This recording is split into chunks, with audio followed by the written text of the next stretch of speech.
এখন যে মূলধারণা রাজনীতিতে এসেছি এটারও একটা প্রাইমারি গোল হচ্ছে আলটিমেটলি আমি বাংলাদেশের ইমেজ ব্র্যান্ডিংটা করতে চাই। রাজনীতিটা আপনার কাছে কি? তুমি যদি জিতে যাও, তোমার জিত মানে হচ্ছে জামাতের জিতে যাওয়া। ভেরি রিসেন্টলি আমার এই যে প্রতিদ্বন্দ্বী ছিল এই নির্বাচনে পাটোয়ারি, সে কিন্তু নিজেও আমার কাছে রিচ করেছে যে he wants to get trend. Patwari is an amazing guy এবং আমি হয়তো তাকে এবং তার দলকেও কিছু কোর্সেস আসলেই অফার করবো ইনশাআল্লাহ। দর্শক সবাইকে ওয়েলকাম করছি একুশে টেলিভিশনের জনপ্রিয় পডকাস্ট আয়নাতে। মাহা রয়েছে সাথে সব সময়ের মতো এবং আমার সঙ্গে রয়েছেন একজন গেস্ট। দর্শক আজকের এপিসোডটা হবে একটু বেশি ইন্টারেস্টিং এবং আপনারা জানেন আয়না শব্দের অর্থ কি। আমরা যখন নিজেকে আয়নায় দেখি তখন কিন্তু আমাদের ইনার সেলফটাকে আরও একবার দেখার চেষ্টা করি এবং আজকের এই আয়োজনে এসে তিনিও তার আয়না নিয়ে কথা বলবেন, তার ইনার সেলফ নিয়ে কথা বলবেন এবং তার সম্পর্কে আমরা আরও অনেক কিছু জানবো। দর্শক আজকে আমাদের সাথে রয়েছেন অভিনেত্রী এবং সেই সাথে বিউটি প্যাজেন্ট টাইটেল হোল্ডার, সেই সঙ্গে তিনি একজন পলিটিশিয়ান। দর্শক রয়েছেন মেঘনা আলম। হ্যালো, কেমন আসসালামু আছেন? আলাইকুম। ওয়ালাইকুম আসসালাম। ভালো আছেন আপনি? আলহামদুলিল্লাহ। আমি খুব এক্সাইটেড আজকের এপিসোডটার জন্য, কারণ আমি আপনাকে আসলে অনেক বেশি জানতে চাই। আপনাকে সবসময় সোশ্যাল মিডিয়াতে এখন অনেক বেশি দেখছি। তো আসলে মেঘনা আলমের শুরু, তার জার্নি, তার শুরুর আগের গল্পটা, সে সব কিছু জানার আমার যেমন আগ্রহ, আমার মনে হয় আপনার সম্পর্কে জানার আগ্রহ দর্শকের অনেক বেশি। তো সব কিছু মিলে আপনার সময়টা কেমন যাচ্ছে সেটা আগে জানবো। সময়টা আসলে ভালো, কিছুটা কমপ্লেক্স বিকজ একই সাথে আমি নতুন দুইটি যাত্রা শুরু করেছি লাইফে। একটা হচ্ছে অভিনয়ে আমার এন্ট্রি হলো রিসেন্টলি, প্রথম একটি নাটকে অভিনয় দিয়ে, এবং সেই সাথে প্রথমবারের মতো জাতীয় নির্বাচনে অংশগ্রহণ করলাম একজন এমপি প্রার্থী হয়ে। এই দুইটা ভিন্ন যাত্রার মধ্যে আপাতত বিজি আছি এবং আলহামদুলিল্লাহ যে অপরচুনিটিসগুলো আসছে সামনে সেগুলোকে আমি আসলে এনজয় করছি। আচ্ছা, ঢাকা ৮ থেকে আপনি নির্বাচন করলেন। নির্বাচনের গল্পটাতে আমি পরে আসবো, তার আগে আমি আপনার শুরুর গল্পে যাই। আপনার বেড়ে ওঠা কোথায়? ঢাকা ৮-এই। ইন্টারেস্টিংলি ঢাকা ৮-এই। ও আচ্ছা আচ্ছা। আপনার স্কুল কলেজ সব এখানেই? জি জি, আমি ভিকারুননিসা স্কুল অ্যান্ড কলেজে পড়ালেখা করেছি, Bailey road branch, English version. So Dhaka ৮-এই জন্ম, ঢাকা ৮-এই বড় হওয়া, এখনো ঢাকা ৮-এই আছি, আমার পারিবারিক যে বাসা। তো একেবারে শুরুর দিকে আমি যদি বলি, আমার বাবা হচ্ছেন কমিউনিস্ট পার্টি যে আছে বাংলাদেশে, মার্কসিস্ট লেনিনিস্ট, এটার আহ্বায়ক, এবং একেবারেই হচ্ছে জন্ম থেকেই যদি বলি আমার পারিবারিক ক্ষেত্রটাই ছিল সবসময় ওই যে চায়ের আড্ডার উপরে যে রাজনৈতিক আলোচনা হয় সেই জায়গাটা। ছোটবেলার স্মৃতিও ছিল বাবা কোলে করে নিয়ে যাচ্ছে মিছিলে, মানববন্ধনে দাঁড় করিয়ে দিচ্ছে। So I have this cute photos from my childhood, যে বাচ্চাকাল থেকেই প্ল্যাকার্ড ধরা, মিছিলে দাঁড়ানো।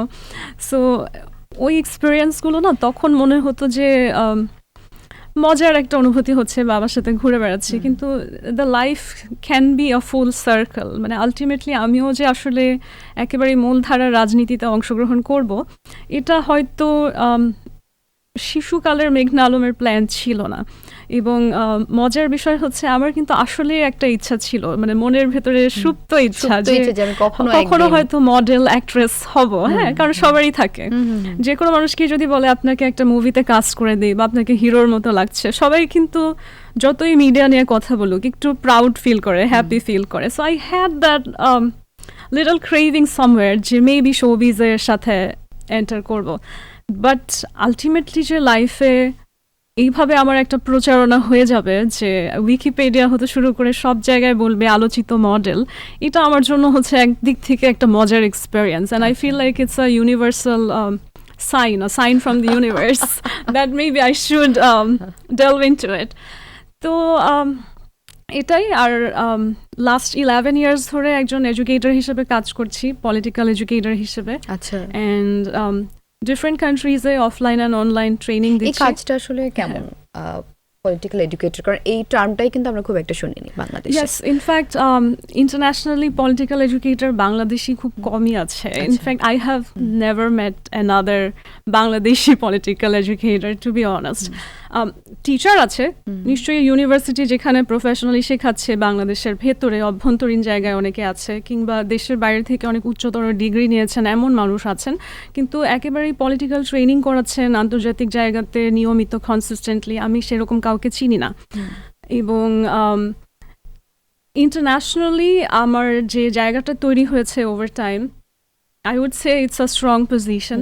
কিন্তু ম্যাক্সিমাম ক্ষেত্রে এই জায়গাগুলোতে আমরা দেখি যাদের ডুয়াল পাসপোর্ট থাকে বা ডুয়াল সিটিজেনশিপ থাকে, অনেক সময় তারা বাংলাদেশি হলেও তারা নিজের পরিচয়টা গোপন রাখে এবং they prefer being called an American or they prefer being called Turkish or something else instead of Bangladeshi. কারণ তাতে হয় কি, আন্তর্জাতিক জায়গাতে আপনি একটু আলাদাভাবে সমাদর পান, আপনার ইমেজ ব্র্যান্ডিংটা বেটার হয় ইনস্টেড অফ সেইং যে ইউ আর ফ্রম বাংলাদেশ। তো আমার ক্ষেত্রে যেটা হয়েছিল, আমি তো সব জায়গাতে আমার বাংলাদেশি পরিচয়ে কাজ করছি, ইন্টারন্যাশনাল জায়গাতেও আমার বাংলাদেশি পরিচয় নিয়েই শেখাচ্ছি এবং কিছুটা চ্যালেঞ্জ কিন্তু আমি সেখানেও ফেস করি যে বাংলাদেশের একটা মানুষ আমাকে কি শেখাবে। Because when you have all these underground activists and politicians from around the world, ওদেরও কিন্তু ভেতরে একটা জিনিস থাকে যে এই পার্সনটা তো বাংলাদেশের। সো আমি আমার লাইফে এটা অনেক ফেস করেছি যে আমাকে এই ধারণাটা ভাঙতে হয়। আমার কর্মক্ষেত্রেও যেখানে আমি আসলে রাজনীতি শেখাই, ওখানেও যে সবাই একদম খুব কনসিয়াস, সবাই সব কিছু বোঝে বা বিদেশি বলেই সে সব ভালোভাবে গ্রহণ করে, বাস্তবটা আসলে এরকম না। আমাকে প্রত্যেক ক্ষেত্রে এই যে বাংলাদেশিদেরকে নিয়ে যে একটা ন্যারো মাইন্ডেডনেস আছে মানুষের মধ্যে, এটা অনেক ভাঙতে হয়েছে ওভার টাইম। তো তখন আমার কাছে মনে হতো যে someday I will see my country in a position যেখানে বাংলাদেশি বললে মানুষ আমাকে রেসপেক্ট করবে। তো এখন আমার কাছে মনে হচ্ছে যে আমি সেই সুযোগটা পেয়েছি নিজেই কিছু একটা করার, কাজ করার, এবং এখন যে মূল ধারণা রাজনীতিতে এসেছি, এটারও একটা প্রাইমারি গোল হচ্ছে আলটিমেটলি আমি বাংলাদেশের ইমেজ ব্র্যান্ডিংটা করতে চাই। এবং এটা আমি যতই মিডিয়ার মাধ্যমে করার চেষ্টা করি বা প্রাইভেট পার্সোনাল স্ফেয়ার থেকে করার চেষ্টা করি, আসলে স্ট্রাকচারাল চেঞ্জ আনতে হলে আমাকে ওই সিস্টেমের মধ্যে থেকে, রাজনীতির ক্ষেত্র থেকে কাজ করতে হবে। সো অনেকটা বলতে পারি যে নিজের সাথে বিভিন্ন রকমের রেসিজম, এমনকি আমার নিজের দেশেও যে নিগ্রহের শিকার হয়েছি আইনিভাবে, সেই সব কিছু মিলে আমার কাছে মনে হয়েছে যে আসলে দেশও ক্রাইসিসের মধ্যে আছে এবং ব্যক্তি মেঘনাও অনেক উদ্বিগ্ন যে এরকমভাবে আমি আসলে আর বাঁচতে চাই না। আমি এমনভাবে বাঁচতে চাই যেখানে আমি বাংলাদেশি হিসেবে পৃথিবীর যে কোনো প্রান্তে সম্মানের সাথে ট্রিটেড হব। এবং আমার নিজের দেশের মধ্যেও মানুষের মধ্যে যে একটা ইনসিকিউরিটি, যে বিদেশি পণ্য মানেই হচ্ছে এটা আমি বেশি দাম দিয়ে কিনবো, কিংবা একজন বিদেশি মানুষের জন্য যে লাইফের একটা ভ্যালু থাকে, বাংলাদেশের নাগরিক হলে সেটা থাকে না। তো এই জায়গাগুলো আমি এভাবে করে আসলে আমার মনে হয় যে একজন বাংলাদেশি হিসেবে প্রাউডলি বাঁচা সম্ভব না। তো সেই তাড়না থেকে আসলে এখন রাজনীতিতে একেবারেই সামনে চলে আসা, এবং আমি বিশ্বাস করি যে আমি এখানে যদি কাজ করি, in 4 or 5 years it's possible for me at least to bring radical change. আচ্ছা, আপনার স্টেটমেন্টগুলো নিয়ে আমি আরও আসলে ডিটেলে জানতে ভীষণভাবে আগ্রহী। যেই ব্যাপারটা নিয়ে কথা বলছিলাম যে পলিটিক্যাল এডুকেটর, আপনি এই কাজটা করছেন 11 বছর ধরে। এটার জন্য ইটস দি 11th year এই বছর। ওকে, 11 বছর প্রায় হয়ে যাচ্ছে আপনি কাজটা করছেন। তার মানে এটার পেছনে আপনার একটা পড়াশোনাও আছে, অনেক পড়াশোনা করতে হয়েছে। এবং কাদেরকে শেখান, তারা কিভাবে আপনার কাছে আসে? এটাকে অনলাইনে করেন নাকি অফলাইনে করেন? এই পুরো প্রসেসটা সম্পর্কে আমি জানতে আগ্রহী। It's a very interesting question. যেহেতু আমার পপুলারিটিটা হয়ে গেছে এমন একটা নাম দিয়ে, মডেল, যেখানে আসলে আমার সেরকম ইনভলভমেন্টই নাই। ইনফ্যাক্ট আমি খুঁজছি যে বাংলাদেশের মডেলিং ইন্ডাস্ট্রিতে কীভাবে এন্টার করে, কারা আছে, কাজ এনে দেয়। আই থিঙ্ক এই শো থেকে আমি তাদেরকে বলবো যে please reach out to me, I am more than happy to be a model in future. But আমার যে কাজের ক্ষেত্র, সেটার কিন্তু আসলে জনপ্রিয়তা বা মিডিয়ার সামনে প্রকাশ করার খুব একটা সুযোগ নেই। But if I talk about students, এখন এইবারের নির্বাচনেও এমপি প্রার্থী ছিল, এরকম কিছু স্টুডেন্টও আমার আছে। ইনফ্যাক্ট ভেরি রিসেন্টলি আমার এই যে প্রতিদ্বন্দ্বী ছিল এই নির্বাচনে, পাটোয়ারি, সে কিন্তু নিজেও আমার কাছে রিচ করেছে যে he wants to get trend. এবং আমি তখন তাকে বলি যে he can get trend any time, not a problem. But এখন এনসিপি তাদের আসল যে পলিটিক্যাল পার্টি, যেখান থেকে তারা আসলে আমি বলবো আদর্শিক জায়গাতে বিচ্যুত হয়ে অনেকটা আমাদের দেশের রাজনৈতিক বাস্তবতার কারণেই জামাতের সাথে এক হয়ে জোট হয়ে নির্বাচন করেছে। তো আমি ওকে বললাম যে this has been a very bad decision, যে পাওয়ারে যাওয়ার জন্য জোট করা প্রয়োজন, ঠিক আছে, বাট ওর পলিটিক্যাল ক্যারিয়ার জন্য this was a suicide move, to be honest. So সেখানে আমি অফার করলাম যে এনসিপিও যদি তাদের 150-200 মেম্বার্সকে নিয়ে তারা যদি ভেন্যু সব অ্যারেঞ্জমেন্ট করতে পারে, ওদের জন্য স্পেশালি আমি ফ্রিতে অফার করবো আমার training, like a day long class. So these are the kind of students that I get, যারা রাজনীতির ক্ষেত্রে একটা বেসিক আন্ডারস্ট্যান্ডিং পেতে চাচ্ছে, বা অনেকে আছে যে ফিল্ডে চলে এসছে, সময়ের দাবি বা কোনো অধিকারের প্রয়োজন বা দেশের একটা ক্রাইসিস মোমেন্টে তারা সামনে চলে এসেছে, কিন্তু সেটা আর রাজনীতি একটু ভিন্ন।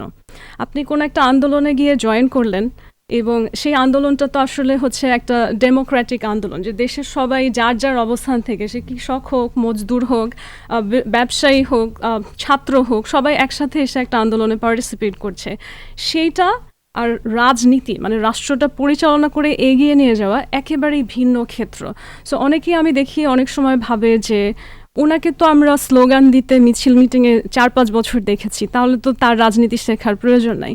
বাট আসলে যারা রাজনীতি লং টার্ম করতে চায়, সাস্টেইন করতে চায়, তারা বোঝে যে না, আমার থিওরিটিক্যাল কিছু পলিশ করার প্রয়োজন আছে, কিংবা আসলে এই মুভমেন্টটাকে কিভাবে আমি একটা সাস্টেইনেবল প্ল্যাটফর্মে রূপান্তর করব বা রাজনৈতিক অবস্থানে নেব, সেখানে আমার স্ট্র্যাটেজি ওয়াইজ অনেক কিছু শেখার আছে। তো যারা এটা শিখতে চায়, they reach out to me. And I also get a lot of regular people যাদের মনে হয় যে না, আমার একটা বেসিক অফ পলিটিক্স দরকার বোঝার, they can also reach out and take the classes. Okay, রাজনীতিটা আপনার কাছে কি? আমার কাছে রাজনীতি খুব সহজ ভাষায় বললে একটা দেশ পরিচালনা করার মন্ত্র, I would say, in a very simple term. But it is not as simple as definition, কারণ রাজনীতির অনেক কমপ্লেক্স এবং অনেক ডিফারেন্ট টাইপ অফ ডেফিনেশন এক এক রাজনীতিবিদের কাছ থেকে ইউ উইল গেট। বাট আমি পার্সোনালি একটা জায়গায়, যেহেতু আমি বামপন্থী পরিবার থেকে এসেছি এবং আমার এডুকেশনের উপরও আসলে সোশ্যালিস্ট মুভমেন্টগুলোর অনেক ভালো ইনফ্লুয়েন্স আছে। সো আমি রাজনীতি বলতে আলটিমেটলি বিশ্বাস করি যে জনগণের অধিকার প্রতিষ্ঠা, এবং আমাদের দেশেও আমরা বিশ্বাস করি যে রাষ্ট্রের আসল মালিকানা হচ্ছে জনগণের হাতে। কিন্তু সি দ্য ইনভিজিবল ডিসক্রিমিনেশন, আমরা বলি যে গণতন্ত্র, কিন্তু আমরা কিন্তু আসলে দেখি পরিবারতন্ত্র। আমরা বলি যে জনতা হচ্ছে রাষ্ট্রের মালিক, কিন্তু আমরা দেখি জনতাই উল্টো প্রজায় পরিণত হয়, এবং যাদের আমাদের সেবক হওয়ার কথা তারা মালিকের মতো আচরণ করে। তো অনেক কিছুর ডেফিনেশন, থিওরি আর বাস্তব অ্যাপ্লিকেশন, ইমপ্লিমেন্টেশন কিন্তু ডিফারেন্ট। সো আমার ক্ষেত্রে আমি যে রাজনীতি করছি সেটা একদম 100% হচ্ছে সব ধরনের বৈষম্য দূর করে জনগণের কাছেই রাষ্ট্রের মালিকানা পৌঁছে দেওয়ার রাজনীতি। ওয়েল, আমি যে প্রসঙ্গ নিয়ে এমনিতেই আসতাম সেটা নিয়ে আপনি আগে আসলে অনেক কিছু বললেন, যে ছোটবেলা থেকে আপনি প্ল্যাকার্ড হাতে বড় হয়েছেন, বাবার রাজনীতি দেখেছেন, ও পারিবারিকভাবে ওই এনভায়রনমেন্ট থেকেই মনের ভেতরে একটা ইচ্ছাও ছিল, এবং পরবর্তীতে আপনি মেইন স্ট্রিম রাজনীতিতে আসলেন। কখন আপনার ফাইনাল থটটা মাথায় আসলো যে okay, I am going to jump? This has been an on-off thought process. যে অনেক বছর ধরেই মনে হতো যে একটা না একটা সময়ে গিয়ে হয়তো নির্বাচনে জয়েন করব, কিন্তু সেটা কখন, দ্যাট ওয়াজ নট ডিফাইন্ড। মনে হতো যে আরও কিছুদিন আমার ক্যারিয়ারে ফোকাস করি, এবং আমি যে মিস বাংলাদেশ, যেটা অনেক পপুলার বাংলাদেশে, সেই মিস বাংলাদেশ অর্গানাইজেশনের যে ইনিশিয়েটিভটা আমি নিয়েছি, এটা কিন্তু শুধু বাংলাদেশের জন্য না, এটা সারা পৃথিবীর জন্য অনেক ডিফারেন্ট একটা ইনিশিয়েটিভ। নর্মালি একটা দেশে আমরা যখন দেখি যে ন্যাশনাল কম্পিটিশন হচ্ছে বিউটি ক্ষেত্রে, একজন উইনার হয়, আমাদের দেশ থেকে তাকে আর কোথাও পাঠায় না, দেশেই রেখে দেয়। একটা শো হলো, television show, and it's over, entertainment value আসলো, প্রফিট আসলো, কিন্তু সেটা দিয়ে আলটিমেটলি দেশের কোনো কাজ করা হলো না। আবার আন্তর্জাতিক জায়গাও বিভিন্ন দেশে আমরা দেখি যে কোনো একটা দেশে তারা তাদের উইনারকে পাঠাচ্ছে। আমরা যে মিস বাংলাদেশ অর্গানাইজেশনের ইনিশিয়েটিভটা নিয়েছি, এটা দিয়ে আমরা 6টা মহাদেশে বাংলাদেশের একজন রিপ্রেজেন্টেটিভ পাঠাই, এবং এই পর্যন্ত আমি 5 জনকে পাঠাতে পেরেছি। আর আরও লক্ষ্য অনেক বড়, বাট আমরা যাচ্ছি সেই পথে। তো আমাদের যে গোলটা সেটা হচ্ছে বাংলাদেশের একজন মুখ একদমই হচ্ছে well groomed, well educated, fit একজন ক্যান্ডিডেটকে আমরা ইন্টারন্যাশনালি কম্পিট করতে পাঠাচ্ছি, যেখানে ৮০ থেকে ৯০টা দেশ, অনেক সময় আরও বেশি দেশ পার্টিসিপেট করে। ওই জায়গায় যদি বাংলাদেশের একটা পজিটিভ ব্র্যান্ডিং সে করে আসতে পারে, এবং এটা ৬টি মহাদেশে সারা বছর একজনের পর একজন যাচ্ছে, তাতে কি হয়, আন্তর্জাতিক যে এন্টারটেইনমেন্ট জায়গাটা, সেখানে বাংলাদেশের একটা স্ট্রং ইমেজ তৈরি হয়। এখন যারা হচ্ছে নর্মালি এটা বাইরে থেকে দেখে, তারা দেখে আচ্ছা স্টেজে হাঁটছে একটা মেয়ে, এসে কথা বলছে, ওরা মনে করে যে এটা মনে হয় মডেলিং অ্যাক্টিংয়ের মতনই কিছু। But this is called public diplomacy. তারা এন্টারটেইনমেন্ট সেক্টরে, তারকে আপনি টেলিভিশনে দেখছেন, সে একটা ইভেন্টে এসে র্যাম্পের মঞ্চে হাঁটছে, কিন্তু actually she is contributing to improving the image of Bangladesh. তো আমার কিন্তু প্রাইমারি ফোকাসটা অল দিজ ইয়ার্স ওইটা বিল্ড আপ করার ক্ষেত্রে ছিল। এবং তখন আমার কাছে মনে হতো যে আমার হয়তো সরাসরি নির্বাচন করে ওই পার্লামেন্টে গিয়ে বসার দরকার নাই, কারণ আপনি যখন আসলে ভিজুয়াল কোনো কাজ করেন, সাপোজ একজন গরিব দুঃখী কাউকে আপনি একটা শাড়ি দিলেন হাত দিয়ে, বা এক প্যাকেট বিরিয়ানি দিলেন, এই ছবিটা যখন মানুষ দেখে মনে করে ও কি মহৎ, অনেক দয়ালু, অনেক কাজ করেছে। কিন্তু যেই মানুষটা অ্যাকচুয়ালি ধরেন ১০০, ১৫০, ১০০০ মানুষের কর্মসংস্থান তৈরির জন্য কাজ করছে, বা সে বিহাইন্ড দ্য সিন কাজ করছে, যেখানে হয়তো ওই মানুষটার কারো কাছে হাত পাতারই প্রয়োজন হবে না, তার কাজটা কিন্তু কেউ দেখে না। ফলে অনেক সময় মনে হয় আচ্ছা উনি তাহলে কি কাজ করলো। সো আমাদের যে পাবলিক ডিপ্লোমেসির জায়গা, সেটা কিন্তু এনজিওর মতন না, কিংবা সেটা এই যে পলিটিশিয়ানরা এসে সবার সামনে 2টা স্লোগান দিল, একটা প্ল্যাকার্ড ধরলো, এরকম কাজ না। কিন্তু যেই জায়গাতে অ্যাকচুয়ালি স্ট্রাকচারাল চেঞ্জ সম্ভব, যেই জায়গায় কথা বললে আসলেই আন্তর্জাতিক কূটনৈতিক সব জায়গায় বাংলাদেশের একটা স্ট্রেংথেনিং পজিশন তৈরি হবে, সেই জায়গাটাতে আমরা কাজ করছি। তখন আমার কাছে মনে হতো যে আমার তো আসলে মূলধারা রাজনীতিতে আসার প্রয়োজন নেই। যদি আমি এইটা করে যাই, আমি যেটা চাই বাংলাদেশের শক্ত একটা অবস্থান তৈরি হওয়া, সেটা তো আলটিমেটলি হবে। কিন্তু ওভার টাইম আমি রিয়েলাইজ করলাম, বিকজ অফ সেভারাল সিচুয়েশন, যে আপনি কাজ করে গেলেই হবে না, কাজের আপনার প্রমোশনেরও দরকার আছে, মানুষের বোঝারও দরকার আছে, না হলে you can spend your whole life working and never get valued for it. So সেখান থেকে আমার কাছে মনে হয়েছে যে আমার নিজের জন্য, দেশের জন্য, যে আমি যে পাবলিক ডিপ্লোমেসির কাজটা করছি, সেটা ব্যক্তির জায়গা থেকে করার থেকে আমি যদি রাষ্ট্রীয় অবস্থানে এসে করতে পারি, এটার ভ্যালু অনেক অনেক গুণ বেড়ে যাবে। এবং আলটিমেটলি আমি জানি না যে আলটিমেটলি আমি সংসদে বসবো, আমি জানি না বললে ভুল হবে ইনশাল্লাহ, বাট যখন আমার সেই সুযোগটা আসবে। এত কনফিডেন্ট কিভাবে? দিস ইজ ন্যাচারাল, কারণ আমরা আমাদের দেশে অলমোস্ট 50 বছর ধরে আমরা রাজনৈতিক ক্ষেত্রটা দেখছি। আমি যদি আসলেই নিজেকে একজন পলিটিক্যাল এডুকেটর হিসেবেই মূল্যায়ন করি, তাহলে অনেক কিছু আসলে বলে দেওয়া যায় যে আপনি একটা ক্ষেত্রে 4-5 বছর কাজ করলে আপনি কোথায় থাকবেন। সো আলটিমেটলি আমি পার্লামেন্টে বসবো, এটা বোঝা যায় আলহামদুলিল্লাহ ইনশাআল্লাহ। বাট সেই জায়গায় যখন আমি বসতে পারবো, তখন কিন্তু আমার যে পলিসি বা আমার দেশের যে আইনের যে সংস্কারের জায়গাগুলো আছে, সেখানে আমি অনেক কিছু তুলে ধরতে পারবো, যে আমার দেশের সফট পাওয়ার নিয়ে কেউ কাজ করছে না, আমার দেশের পাবলিক ডিপ্লোমেসি নিয়ে কেউ কাজ করছে না, আমার দেশের ইন্টারন্যাশনাল ইমেজ ব্র্যান্ডিং নিয়ে কেউ কাজ করছে না। সবাই একটা কসমেটিক সংস্কারের উপরে আছে, বাইরে থেকে সংস্কার। আমি যদি একটা এক্সাম্পল দিই, এই যে আমাদের ইন্টারিম গভর্নমেন্টটা ছিল, তাদের তো প্রাথমিক ফোকাস ছিল সংস্কার করা।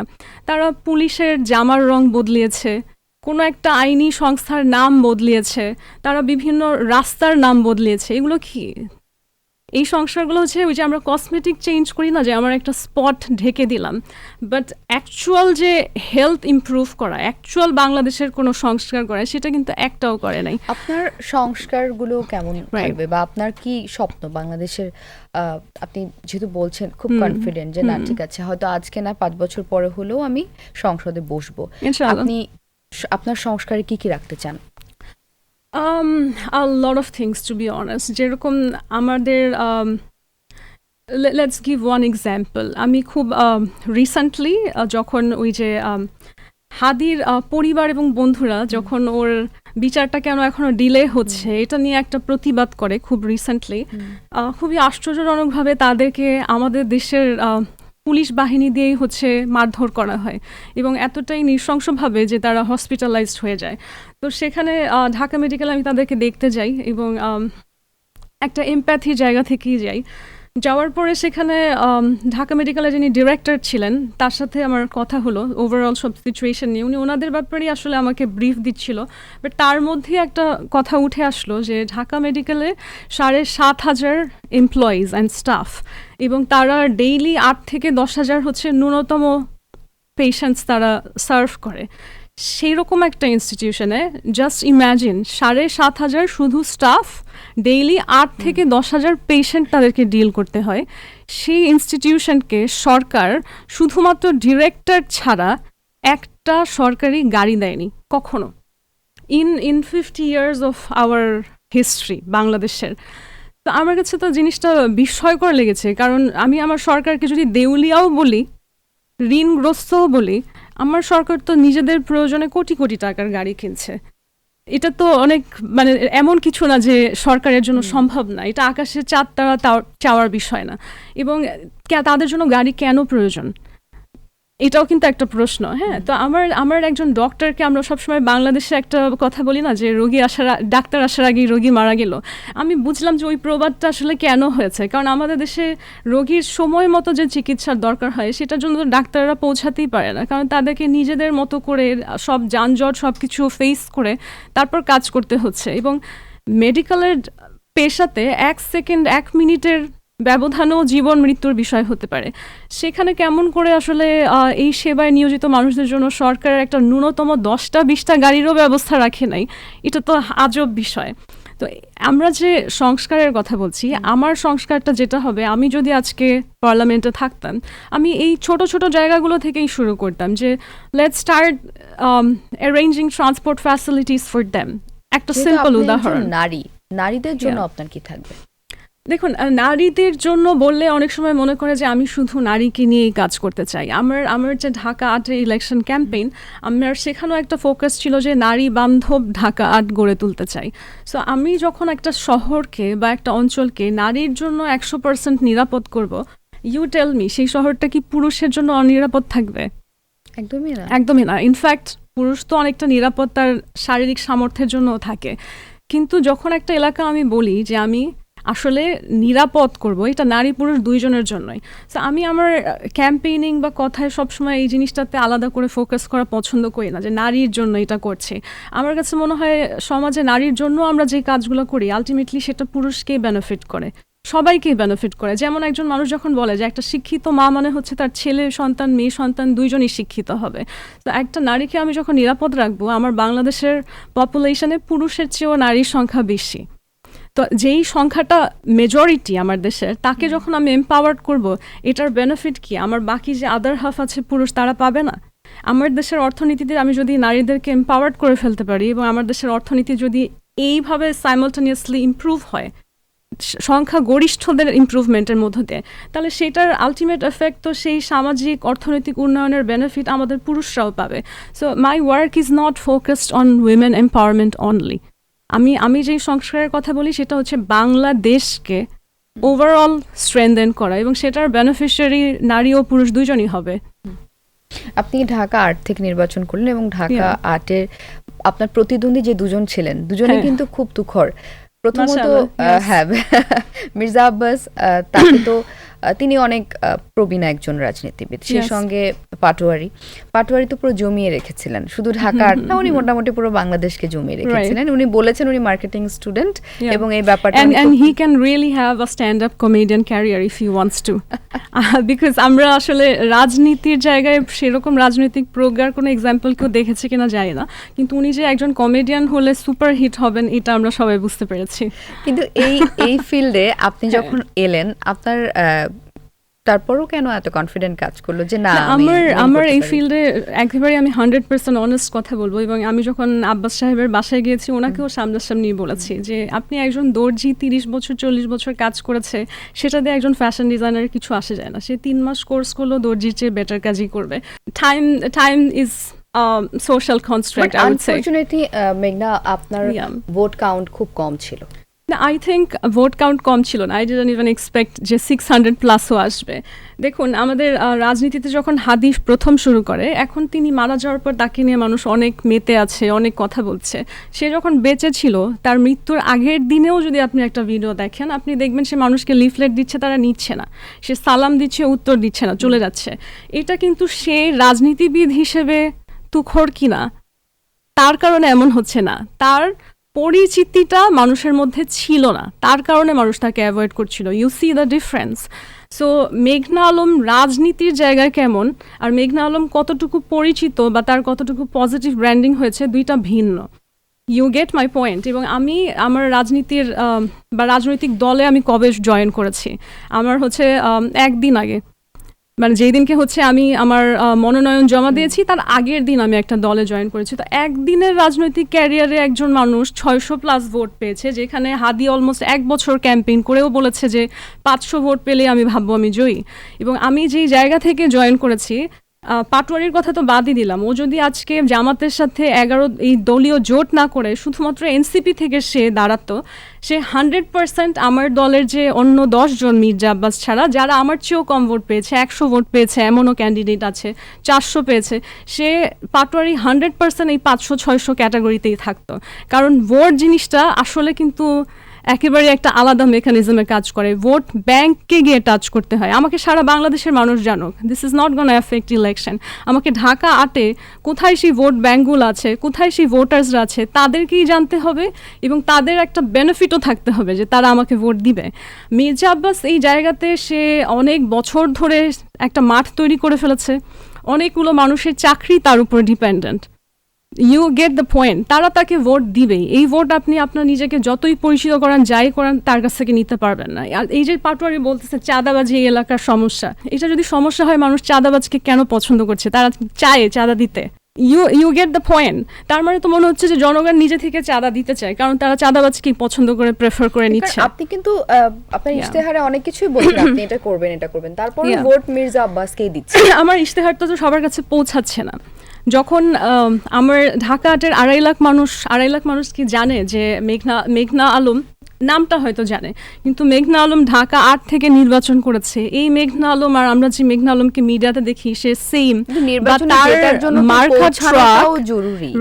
Right, exactly, I am coming to that point. But তার মার্কা ট্রাক, এটা কিন্তু 2.5 লাখ মানুষ সবাই এখনো জানে না। নির্বাচন যে শেষ হয়ে গেছে এখনো জানে না।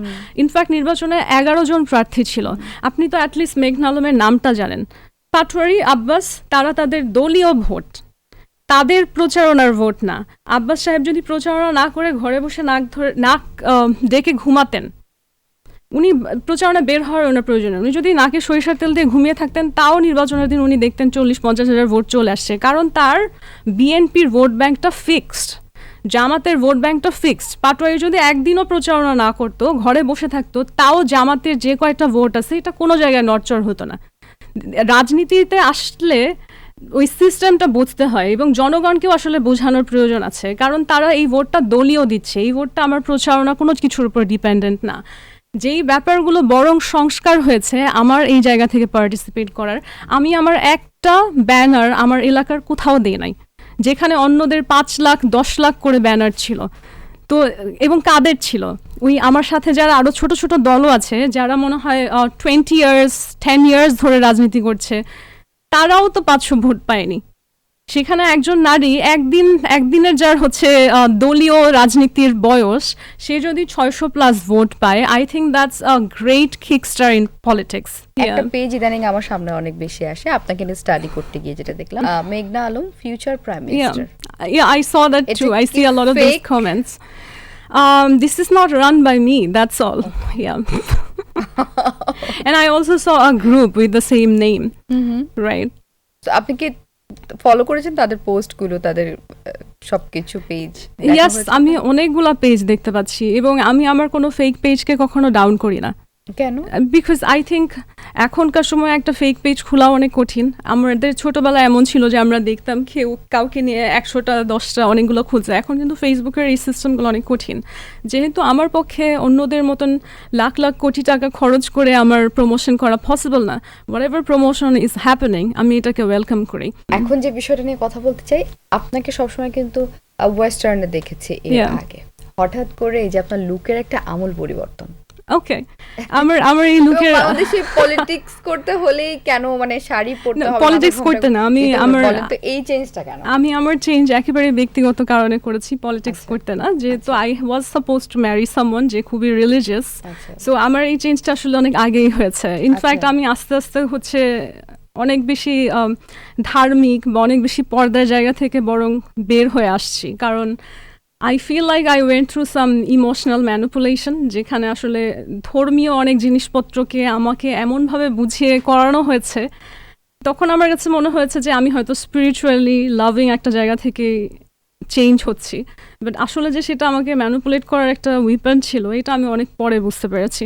সো অনেক কিছু থেকে আমি আসলে এখন যতটুকু আমাকে খোলামেলা দেখা যাচ্ছে, এর থেকেও বেশি আমি তো বোরখা পরা, হিজাব পড়া শুরু করেছিলাম।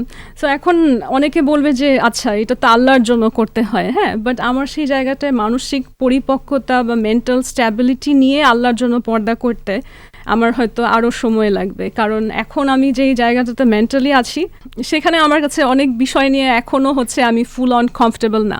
পর্দার বিষয় বলছি না, বাট এই যেই স্পিরিচুয়াল বা জায়গা থেকে একটা সময়ে কারো উদ্বুদ্ধ করাতে আমার কাছে মনে হতো যে আই লাভ ডুইং দিস, সেই জায়গাটাতে এখন আমার কিছুটা কমতি মনে হচ্ছে। But this has nothing to do with my political campaign. আপনি কি কোনো সম্পর্কে এখন আছেন নাকি আপনি টোটালি সিঙ্গেল? না, আমি এটার কোনো অ্যান্সার করবো না।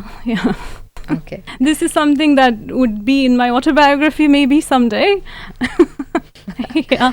একটা স্ক্রিনশট অনেক বেশি দেখছি ইদানিং সোশ্যাল মিডিয়াতে, একই রকম ভাবে আপনারা 4 জন মিলে কোনো একটা মিটিং করছেন, 4 জন 6 জন ছিলেন। যেটা বেশি দেখেছি আপনি ছিলেন, নীলা ইসরাফিল ছিলেন, সানভিস বাই তনি থেকে তনি ছিলেন, পরিমণি ছিলেন, এই 4 জনকে বেশি দেখা গেছে। ডিসকাশনটা কি বিষয় নিয়ে ছিল সেটা দর্শকের কৌতূহল থাকতে পারে, আমরা কি জানতে পারি কিনা? দিস ইজ ভেরি ইন্টারেস্টিং, কারণ আমরা যে একটা মিটিং করলাম এটা তো লাইভ ছিল, সো দর্শকদের তো লাইভ দেখে জেনে ফেলার কথা। অনেকেই স্ক্রিনশটটা দেখেছে, বাট ভিতরে লাইভটা দেখে। সো এটা মানে আমাদের সমাজ আসলে আগেই ভিজুয়াল পারসেপশনে চলে যায় ইনস্টেড অফ লিসেনিং যে আসলে ভিতরে কি আছে বা বোঝার চেষ্টা না করে। তা আমি অন্যদেরটা তো আমার এত মনে নেই, আমি কি নিয়ে কথা বলেছি সেটা আমার মনে আছে। আমি কিন্তু অ্যাকচুয়ালি সেই লাইফটার মধ্যে কথা বলেছি যে আমাদের সমাজে যে পুরুষরা আসলে ভালো, নিরীহ, খুবই মর্মান্তিকভাবে তারাই হচ্ছে নারীদের থেকেই করা বিভিন্ন ভুয়া মামলা বা হ্যারাসমেন্টের শিকার হয়, এবং যারা আসলেই অপরাধী এবং খারাপ পুরুষ, আমি নারী হয়ে বলতেছি, আনফর্চুনেটলি তারা খুবই ভালো বৈবাহিক জীবন পার করে। সে যেই নারীকে মারধর করে সে এমন স্টকহোম সিনড্রোমের মধ্যে থাকে যে দিন শেষে সেই মাতাল হাজব্যান্ড যে ওকে মারে তার জন্যই সে হাত পা ভেঙেও সুস্থ হয়ে আবার তার কাছে ফেরত যায়। আপনি যে নারীকে সাহায্য করবেন ওকে তো আমার বুঝাতে হবে যে ভাই এই লোক তো তোমাকে মেরে ফেলছে, she is so in love, মরার আগ পর্যন্ত মানে ওই হাজব্যান্ড তাকে মেরেই ফেলবে। আলটিমেটলি কিন্তু এই নারীগুলো মরেও, হ্যাঁ, ডোমেস্টিক ভায়োলেন্সে, কিন্তু তাকে যে আপনি বোঝাবেন যে তোমাকে এই টক্সিক জায়গা থেকে বের হতে হবে কিভাবে, she is deeply infatuated with someone who harms her. তো আমি তো ওই লাইফটাতে উল্টা কথা বলছিলাম যে আমরা যেই নারীদেরকে সাহায্য করতে চাই তারা তো স্টকহোম সিনড্রোমে ভুগছে, আর যেই নারীরা ম্যাক্সিমাম আসলে গিয়ে দেখা যাচ্ছে মামলা দিচ্ছে একজন পুরুষের উপরে ডোমেস্টিক ভায়োলেন্সের, তারা তো আসলে ডোমেস্টিক ভায়োলেন্সের শিকার না, বরঞ্চ তার সেই শক্তি, সামর্থ্য, সাহস মামলা করে আগানোর এই জন্যই হচ্ছে যে সামনের পুরুষটা আসলে নিরীহ in a lot of cases. এবং এটার কারণে কি হয়, আসলেই যখন আপনি একজন নারী সমস্যা নিয়ে আইনের কাছে যান তারা ইনস্ট্যান্টলি কেন এটা গ্রহণ করে না, কারণ তারাও জানে যে অনেক রকম মিথ্যাত্ব অভিযোগ আসে। সো এই মিথ্যা অভিযোগগুলো যারা করছে তাদের জন্য সত্যিকার অর্থে যার জাস্টিস পাওয়ার প্রয়োজন তার কিন্তু সেই জাস্টিস পাওয়ার পথে প্রতিবন্ধকতা হচ্ছে। নারী ছিলেন খুব সম্ভবত নারী রিলেটেড এবং আমাদের নারীদের অধিকার এই বিষয় নিয়ে কথা আলোচনা চলছিল। রাজনীতির বাইরে যেহেতু আপনি আমাদের ইন্ডাস্ট্রিরও একজন মানুষ, আপনি অভিনয় শুরু করেছেন, অ্যাট দ্য সেম টাইম আপনি একটা বিউটি পেজেন্ট সেখানকার সংস্থা নিয়ে কাজ করছেন, একটা লিডিং পর্যায়ে রয়েছেন, সেখানে আপনার কি পরিকল্পনা আছে? সেখানের কাজ তো আমি অব্যাহত রেখেছি। ইনফ্যাক্ট এই বছরও আমাদের একজন পার্টিসিপেন্ট ফিলিপিন্সে কম্পিট করেছে, এবং আসলে সব ধরনের বাধার মধ্য থেকেই আমার মিস বাংলাদেশ প্রজেক্টে যে কাজগুলো কোনোটাই আসলে থেমে নেই, সবগুলোই কন্টিনিউয়াসলি হচ্ছে। এবং একটা বড় কারণ যে আমাকে কেন মিস বাংলাদেশ বা মিস আর্থ বাংলাদেশের ন্যাশনাল ডিরেক্টর হিসেবে অনেকে চেনে না, কারণ আমি এই জায়গাটাতে আসলে আমার যে ক্যান্ডিডেট ওর ফেসটাই আসলে প্রচার করা আমার মূল দায়িত্ব। আমার ফেসটা প্রচার করা আমার দায়িত্ব না। তো আমাদের যারা বাংলাদেশের প্রতিনিধিদেরকে আমি পাঠাচ্ছি আন্তর্জাতিকভাবে, তারা খুবই ভালো কাজ করছে। যে মেয়েটা ফিলিপিন্স থেকে এসছে, সে এখন ইউএন এর সাথে কাজ করছে। তো এটা তো ইটস আ হিউজ অ্যাচিভমেন্ট। এবং আমার দেশের অনেকের ধারণা যে সৌন্দর্য প্রতিযোগিতা করলে তাকে মনে হয় নাটক সিনেমায় করতে হয়। আসলে কিন্তু যারা সৌন্দর্য প্রতিযোগিতায় পার্টিসিপেট করছে এরকম অনেক আছে বিভিন্ন দেশে, যারা পলিটিক্সের সাথে ইনভলভ হয়েছে, কিংবা যারা অনেক ধরনের জনসেবার সাথে জড়িত। এবং আমরা যাদেরকে পাঠাচ্ছি তারা কিন্তু দে আর ইঞ্জিনিয়ার্স, দে আর লয়ার্স, তো তারা সবাই নিজ নিজ ক্ষেত্রেও প্রতিষ্ঠিত।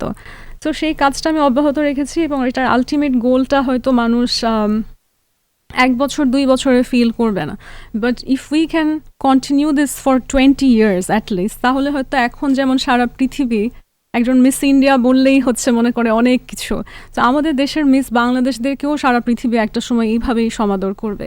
2020-তে মিস আর্থ বাংলাদেশ আপনি চ্যাম্পিয়ন ছিলেন, উইনার ছিলেন, রাইট? তারপরে আপনি খুব একটা কাজ কিন্তু করেননি।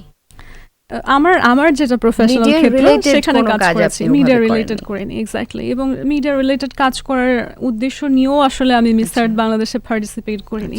আমার মিস আর্ট বাংলাদেশ ছিল এমন একটা সৌন্দর্য প্রতিযোগিতা যেটার মূল ফোকাস, প্রত্যেকটা কম্পিটিশনের একটা মূল ফোকাস থাকে। মিস আর্থেরটা ছিল এনভায়রনমেন্ট। এবং সেখানে আমার নিজের ফ্যামিলি, আমার বাবা মাই বলেছে যে তুমি যেখানে কাজ করছো তোমার সাথে তো এটা পুরোপুরি ম্যাচ হয়ে যায়, সো গো জয়েন। তো yeah, that's what happened in 2020. তো সেই পরিবেশের জন্য কাজ করার জায়গা থেকে তো আমার আসলে মেইন স্ট্রিম মিডিয়াতে এসে নাটক বা এই ধরনের কোনো কাজ করার প্রয়োজন পড়ে না, সে কারণে অনেকটা হয়নি করা। আচ্ছা, এখন বর্তমানে যে বিষয়টা সবচেয়ে বেশি আলোচনায় আপনার ব্যাপারে, সেটা হচ্ছে সামনে সিটি কর্পোরেশন নির্বাচনে আপনি জয়েন করছেন। ইয়াস, ইনশাআল্লাহ। আচ্ছা, আপনার প্রস্তুতি সম্পর্কে একটু জানবো। মেয়র নির্বাচনে হয়তো আমার অভিষেক যেরকম সিম্পল ছিল, যে আমি অনেকগুলো সংস্কার দেখানোর চেষ্টা করেছি, যে পরিবেশের ক্ষতি করব না, ব্যানার দিব না, পোস্টার দিব না, কিংবা আমি সেইভাবে করে কোনো গণসংযোগ করা, কিংবা কোনো স্কুল অফিস প্রাঙ্গণে যেগুলো নিয়ম বহির্ভূত বাট সব রাজনীতিবিদরাই করেছেন আমাদের এবারের নির্বাচনে, সেই কাজগুলো যে আমি অ্যাভয়েড করে একটা সংস্কারের জায়গা তৈরি করার চেষ্টা করেছি। এবং আমার প্রতিদ্বন্দ্বী যারা আছে আমি কখনোই তাদেরকে নিয়ে নেগেটিভ কোনো স্টেটমেন্ট বলিনি, বা আমি দেখানোর চেষ্টা করেছি যে ক্লিন পলিটিক্স কীরকম হয়।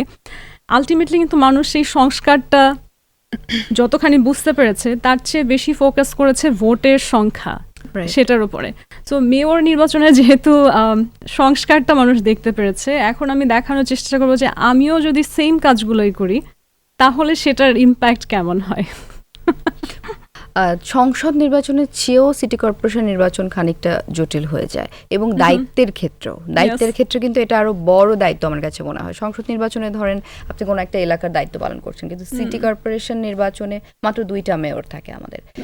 এন্টায়ার ঢাকা, অলমোস্ট এন্টায়ার ঢাকার দায়িত্ব আপনার। সংসদ নির্বাচনে আমরা এলাকার দায়িত্ব নিই না। সংসদ নির্বাচন করে যে নির্বাচিত হয়ে যায় সংসদে, তারা পুরা রাষ্ট্রের দায়িত্বই নাই। যে কয়জন, কিন্তু ইন্ডিভিজুয়াল তার একটা সেক্টর, ঢাকা আর্টের দায়িত্বে যখন আপনি থাকবেন তখন তো ঢাকা আর্টের দায়িত্ব, একটা সেক্টর থেকে নির্বাচিত হয়ে আসে, বাট আলটিমেটলি তারা যে কাজটা করে সে এলাকার বা কোনো জায়গার দায়িত্ব নিয়ে বসে থাকে না। সে কাজ করে হচ্ছে আমার রাষ্ট্রের পলিসি এবং লিগ্যাল সাইডে, ল মেকিং সাইডে কি করতে পারবে, বা বাজেট পাস করলে সেটা কীরকম হবে। সো তারা আলটিমেটলি হচ্ছে দেশটার পরিচালনা ভিত্তিক কাজ করে। আর যেটা হচ্ছে এখন মেয়র নির্বাচন হবে, সে অনেকটা ডিরেক্টলি হচ্ছে মাঠে কাজ করে, তার জন্য অনেকটা এলাকাগুলোর দায়িত্ব নেওয়া সম্পৃক্ত। এবং আমার সংসদ নির্বাচনের সময় আমার একটা চিন্তা ছিল যে আমি কোনটা চাই। আমি যদি নিজে অনেক ভোট পাই, যদি আমি নাও জিতি বা জিতেও যাই, সাপোজ মেঘনা আলম 40-50 হাজার ভোট পেয়ে গেল সংসদ নির্বাচনে, সেটার রেজাল্টটা আসলে কি হবে? ওই মুহূর্তে কিন্তু আমাদের দেশের শাসন ক্ষমতা কার হাতে যাবে সেটা বোঝার একটা বিষয় ছিল। এবং আমরা সবাই একটু কনফিউজ ছিলাম যে জামাতের কাছে কি ক্ষমতা চলে যাবে। কোনো একটা কনস্টিটুয়েন্সিতে যদি বিএনপি হেরে যায়, আমার কাছেও হেরে যায় সংসদ নির্বাচনে, সেই ক্ষেত্রে কিন্তু সকল যে ক্যালকুলেশন সেখান থেকে জামাতের জিতে যাওয়ার সুযোগ থাকে। তো আমার কাছে তখন একটা ফোকাস ছিল যে যারা একেবারেই নারী নেতৃত্বে বিশ্বাস করেই না এবং যারা মনে করে যে গণতান্ত্রিক সমাজ ব্যবস্থায় যে লিডারশিপে আসবে সেটার সাথে ধর্মের কোনো সম্পর্ক নেই, এখানে তারা নবী হতে আসে নাই, তারা সেটা এমনভাবে পেশ করে যে এটা মনে হয় নবুয়ত প্রাপ্তির মতন যে এখানে নারীরা আসতে পারবে না। তারা যে আসলে শিরক করে, তারা যে আসলে হচ্ছে মুনাফিকের মতন আচরণ করে, এটা কিন্তু তারা ভুলে যায় বা জনতা হয়তো সেটা ধরতে পারে না। তো এই ধরনের মেন্টালিটির যে দল, আমি কোনোভাবেই চাইনি যে তারা রাষ্ট্রীয় ক্ষমতায় যাক। ভবিষ্যতে তারা তাদের মতাদর্শ যদি পরিবর্তন করে বিশুদ্ধ হয়ে আসে সেটা ভিন্ন বিষয়, এবার তারা আসে নাই। সো আমার কাছে মনে হয়েছে তার থেকে আমি বিএনপিকে সমর্থন দেওয়া এবং আমার দল যেটা হচ্ছে বিএনপির সাথে জোট করে নির্বাচন করেছে, আমার আসনে কিন্তু দেখেন বিএনপির সাথে সমর্থন দেওয়ার পরেও মানুষের বরং রেসপেক্ট করা উচিত যে মেঘনা আলমের আসনে কিন্তু মেঘনা আলম তার নিজ মার্কা নিয়ে নির্বাচন করেছে। আমার দলের সাথে তাদের যতটুকু সম্পর্ক থাকুক সেখানে কিন্তু নির্বাচনের শেষ দিন পর্যন্ত মেঘনা আলমকে মাঠ থেকে সরানো যায়নি। So this is something that people should see as power. কিন্তু সেই জায়গায় আমার কাছে মনে হয়েছে আমার যে কয়টা ভোটও আসবে, আমাদের প্রচারণা আমরা কিছুই করিনি এবং আমার যারা ভোট ব্যাংক ছিল তাদেরকেও আমরা বলেছি অনেস্টলি যেটা যে আপনারা আব্বাস সাহেবকেই ভোট দেন, because Patwari is an amazing guy এবং আমি হয়তো তাকে এবং তার দলকেও কিছু কোর্সেস আসলেই অফার করব ইনশাআল্লাহ। সে আমার বাসায় আসার কথা একদিন, যেদিন আসার কথা সে আমাকে ফোন করেছে রাত 11টায়, বলতেছে এখন আসি, এখন আমরা আড্ডা দিই। আমি বলছি ইটস টু লেট। হ্যাঁ, এবং সেটাও বিষয় না। আমি তারপরও ঠিক আছে, রাজনৈতিক জায়গাতে যেহেতু পুরুষরা যে কোনো সময় মিটিং করতে পারে, নারী হিসেবে হয়তো এটা অ্যাভয়েড করা আমার জন্য সংকীর্ণতাই। তারপর আমি সেদিনকে করতে পারিনি কারণ আমার বাবা আবার হচ্ছে তার ফ্লাইট ছিল আরও 1-1.5 ঘন্টা পরে। আমি তাকে এয়ারপোর্টে গিয়েছি বিদায় জানানোর জন্য। তো আমি বললাম যে না, আজকে তো আব্বু হচ্ছে লাগেজ গোছাচ্ছে, আমরা সবাই বের হব, ওনাকে এয়ারপোর্টে বাই বলতে যাব, নট টু যাই। সো ওই দিনকে আমাদের মিট হয় নাই। ও আসবে, দেখা হবে। So he is an amazing guy. কিন্তু ওকে আমি এটা ডিরেক্টলি বলেছি যে তুমি যদি জিতে যাও, তোমার জিত মানে হচ্ছে জামাতের জিতে যাওয়া। সো এই মুহূর্তে ওই জায়গায় আমি তোমাকে সাপোর্ট করতে পারবো না। বাট যদি তুমি নিজ উদ্যোগে নিজের জায়গা থেকে একটা সেক্টর ক্রিয়েট করে তুমি যেরকম ভালো মানুষ সেটা বুঝিয়ে ক্ষমতায় আসতে পারো বা সেই জায়গাটা ধরে রেখে আসতে পারো, I will be more than happy to support you. But এইবারের নির্বাচনে এটা একটা ইন্টেনশনাল ডিসিশন ছিল এবং সেটা সলভ। এখন আমাদের সরকারের ক্ষমতা আমি সিটি কর্পোরেশন নির্বাচনের আপনার কিছু ইশতেহার জানতে চাচ্ছি। সিটি কর্পোরেশনের নির্বাচনের ইশতেহার অনেকটাই আমার যেটা ন্যাশনাল ইলেকশনের ইশতেহার ছিল সেটার সাথে মিলে যায়। যে আমার প্রাথমিক যেটা গোল একেবারেই হচ্ছে, এবং এটা আমি নারী বান্ধব বললে অনেকের কাছে প্রশ্ন আসে, আপনি কি পুরুষদেরকে অবহেলা করবেন? নো, বাট আমাদের নারীরা অনেক ক্ষেত্রে পাবলিক ট্রান্সপোর্ট হোক বা স্ট্রিট হোক, আমরা অনেক নারী নেত্রী দেখি। হ্যাঁ, কর্পোরেট হাউসে অনেক লিডারশিপ দেখে। ব্যাপারগুলো আপনি যদি বাদও দেন, মানে এই ব্যাপারগুলো নিয়ে আপনি কথা, আমি এটা একদমই বাদ দিব না, কারণ পাবলিক স্পেসে জায়গা নেওয়ার যে সুযোগ সেটা আমাদের নারীদের নেই। এই যে রাজনীতিতে আসা, সেখানকার প্রচারণা, একটা আপনি সংসদ নির্বাচন করছেন, আপনি আবার মেয়র ইলেকশন করবেন, এটাও কিন্তু একটা বড় অর্থের ব্যাপার। এটার পেছনে আপনাকে একটা বড় অর্থ যোগান দিতে হচ্ছে। এটা কি আপনি ব্যক্তিগতভাবেই ইনিশিয়েটিভ নিচ্ছেন? আমি এবারের নির্বাচনেও ব্যক্তিগতভাবে ইনিশিয়েটিভ নিয়েছি, নেক্সটটাও করলে ব্যক্তিগতভাবেই করব। আলহামদুলিল্লাহ আমার ফ্যামিলিতে অর্থনৈতিকভাবে কোনো সমস্যা নেই, আলহামদুলিল্লাহ। So this is not a problem. হ্যাঁ, বাট আমি যেটা বিশ্বাস করি এবং আমি যখন আল্লাহ সুযোগ দিবে সংসদে বসার, সেই সংস্কারটাও করব, সেটা হচ্ছে নির্বাচন খরচ একটা মানুষ নিজের পকেট থেকে, সে বড়লোক হোক, ধনী হোক, গরিব হোক, সে করবেই না। এটা রাষ্ট্রের দায়িত্ব। রাষ্ট্রকে এনশিওর করতে হবে যে একজন মজদুর, দিন মজদুরের ছেলেও যদি তার কোয়ালিটি থাকে, তার সেই জ্ঞান থাকে, কিংবা তার দেশপ্রেম থাকে, সততা থাকে এবং সে চায় সে দেশ সংস্কারে কাজ করবে, তাকে সুযোগ তৈরি করে দেওয়ার, নির্বাচনে অংশগ্রহণ করার দায়িত্ব নেওয়া হচ্ছে রাষ্ট্রের কাজ। সো আমি সংসদে গেলে সবার আগে যে সংস্কারের উপরে ফোকাস করব সেটা হচ্ছে নেক্সট যে ইলেকশনটা হবে, মানে আমার সংসদে বসার পরে, সেই ইলেকশন থেকে ইনশাআল্লাহ কোনো জামানত বা নিজের টাকায় ক্যাম্পেইন করা এগুলো করতে হবে না। কারণ আমি জোরদারভাবে হচ্ছে এটা এনফোর্স করব যে সমাজের সব ক্ষেত্র থেকে মানুষ আসবে, ইলেকশনে দাঁড়াবে, তাদের স্ক্রিনিং হবে তাদের স্ক্রিনিং হবে যে ও যোগ্য কিনা।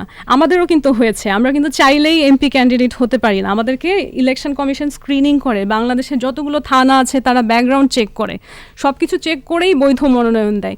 এই স্ক্রিনিংয়ে যে পাশ হয়ে আসবে তাকে আর নিজের পকেট থেকে 1 টাকাও দিতে হবে না, তাকে উন্নত বিশ্বের মতন সরকার সব ক্যাম্পেইন করে মানুষের সাথে পরিচিত করাবে।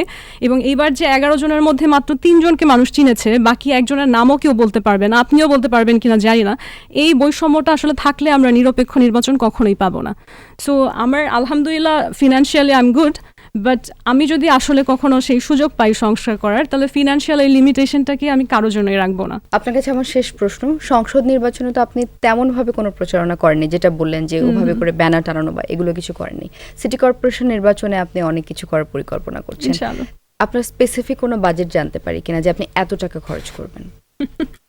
আসলে নির্বাচন কমিশন একটা রুল করে দেয় সবার জন্য যে এই টাকার উপরে স্পেন্ড করা হচ্ছে বেআইনি, যাবে না।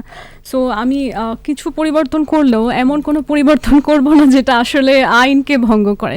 তো আমার রুলস অনুযায়ী যতটুকু স্পেন্ডিং লিমিট দেওয়া হবে তার মধ্যেই খরচ করবো ইনশাআল্লাহ। থ্যাংক ইউ সো মাচ, আপনার সাথে আড্ডা দিয়ে ভালো লাগলো, নিশ্চয়ই সামনে আবার দেখা হবে ইনশাআল্লাহ। Stay well. দর্শক, এই ছিল আমাদের আজকের এপিসোড, আশা করছি ভালো লেগেছে আপনাদের। আগামী পর্বে আবারও দেখা হবে নতুন কোনো তারকাকে নিয়ে। ভালো থাকুন, সুস্থ থাকুন, 21 টেলিভিশনের সাথে থাকুন।